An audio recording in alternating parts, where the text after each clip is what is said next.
తప్పు పడుతుంది, మనం అయ్యే పని కాదని ఇంగ్లీష్ సబ్జెక్ట్ అంటే గతంలో చాలా మంది చేసి ఉంటారు. దయచేసి మీరు ఎవరైనా ఉన్నా కూడా క్లాస్ టాపర్ కావాలంటే ఫస్ట్ ఆఫ్ ఆల్ ఏం చేయాలంటే క్రమశిక్షణ చాలా ఇంపార్టెంట్. రెండో పాయింట్ ఏమంటే క్రమం తప్పకుండా కాలేజీకి మీ యొక్క కాలేజీ నగరేదే కళాశాలకి హాజరవ్వాలి. మీరు ఏ సబ్జెక్ట్ తీసుకున్నారో ఏ గ్రూప్ తీసుకున్నారో అది మీ ఇష్టం.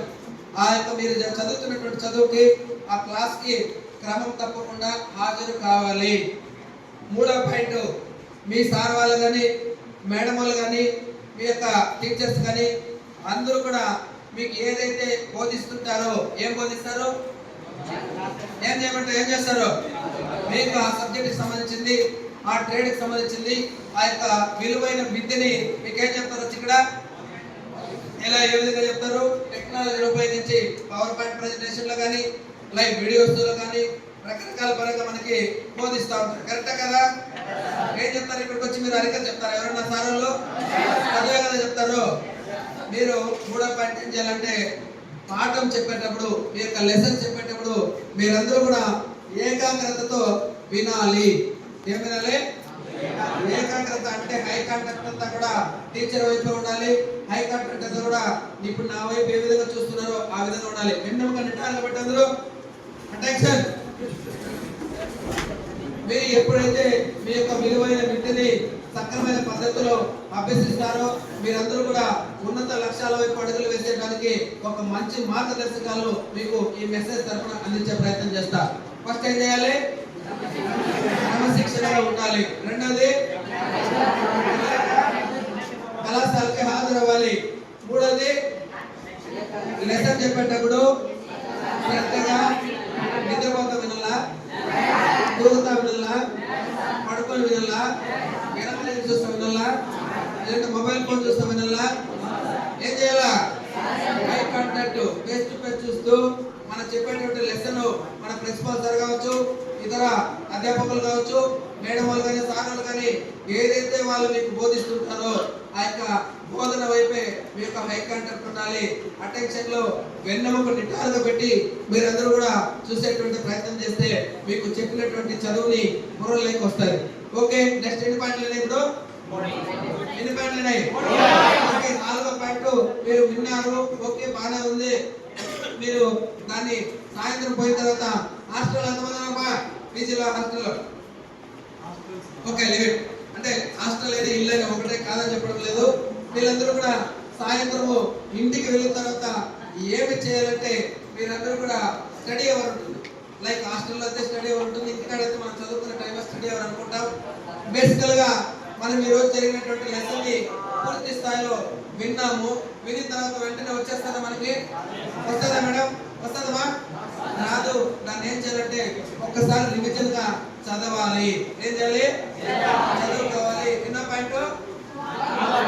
జరిగినటువంటి లెసన్ ని స్టడీ అవర్ లో ఏకాగ్రతగా మనసు పెట్టి చదవాలి. ఊరికే గుడ్డిగా మా అమ్మ చూస్తానో లేదంటే మా నాయన చూస్తానో లేదంటే మా సార్ చూస్తాననేసి గుడ్డిగా ఇట్లా చూసుకుని చదువుకునే ప్రయత్నం చేయదండి.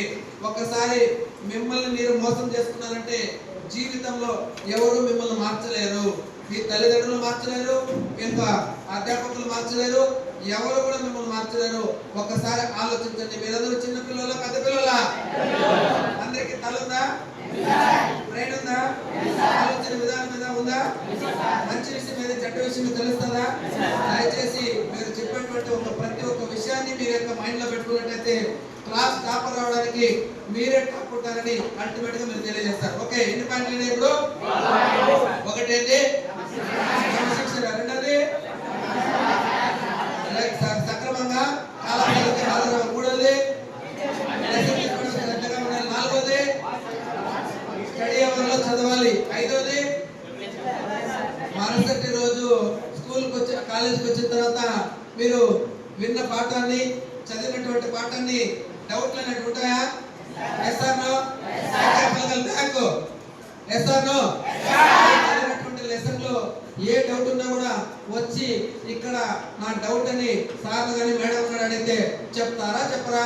చెప్తారా? కొడతారా? అరుస్తారా? చెప్తారా చెప్పరా? ఓకే, ఎన్నో పాయింట్ ఇది? 5వ పాయింట్ చెప్పడం స్టార్ట్ చేస్తారు. ఓకే, చెప్పిన తర్వాత అల్టిమేట్ గా సక్రమంగా ఒక క్రమశిక్షణలో ఉన్నావు, మంచిగా కాలేజీకి వచ్చావు, మంచిగా చెప్పిన పాఠాన్ని విన్నావు, విన్న పాఠాన్ని చదువుకున్నావు, చదువుకున్న పాఠాన్ని మరుసటి రోజు వచ్చేసి రెగ్యులర్ గా ఆ యొక్క విషయాన్ని పరిజ్ఞానంతో మనమందరూ కూడా తెలుసుకున్నాం. మంచి సబ్జెక్ట్ మీలో ఉంది. అల్టిమేట్ గా మీరు రిజల్ట్ రావాలంటే ఏమి చేయాలి? ఏం చేయాలి? దాన్ని ఏమంటారు? మీరు పాస్ అవ్వాలంటే ఏం చేయాలా? పరీక్ష ఎగ్జామ్ రాయాలి. అర్థమైందా?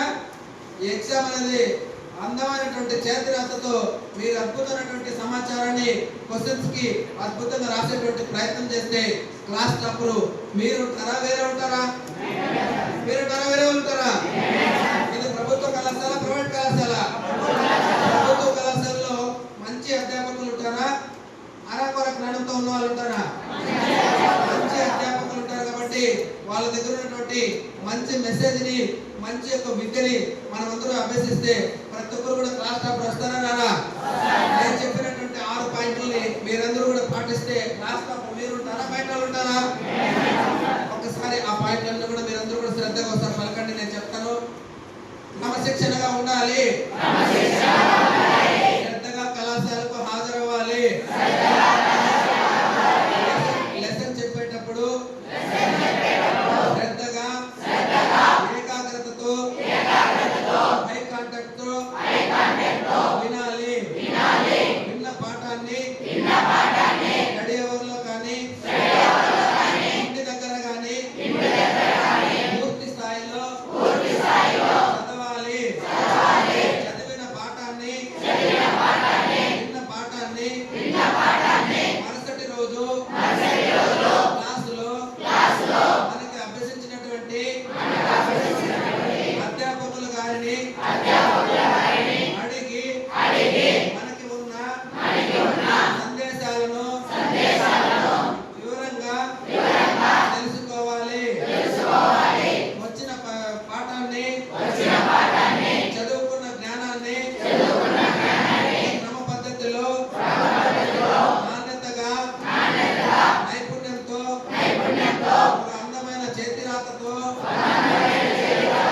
మనకి నిర్వహించబోయే పరీక్షా పత్రంలో మంచి అనుభవం కలిగినటువంటి మేధశక్తిని శ్రద్ధగా ఉపయోగించి అందమైనటువంటి పరీక్షని మనము రాయాలి. అప్పుడే మనం అనుకున్న లక్ష్యాల వైపు అడుగులు వేస్తాము. మన తల్లిదండ్రుల యొక్క కోరిక నెరవేర్చగలుగుతాను. బాగా చదువుకుంటే ఉన్నతమైనటువంటి లక్ష్యాల వైపు అడుగులు వేస్తాను. బాగా చదువుకుంటే గౌరవ మర్యాదలను సంపాదించుకుంటాను. బాగా చదువుకుంటే నా ఇంటిలో, నా గ్రామంలో, నా మండలంలో, నా జిల్లాలో, నా రాష్ట్రంలో, నేను పుట్టిన నా భారతదేశంలో నిజమైన భారత పౌరుడిగా, నిజమైన భారత పౌరురాలిగా లైఫ్ జీవించడానికి నిజమైన హక్కు నేను పొందుతానని భావిస్తాను. ఈ రోజు నుంచి నేను మారుతాను. నా చుట్టుపక్కల ఉన్న నా స్నేహితులను మారుస్తాను.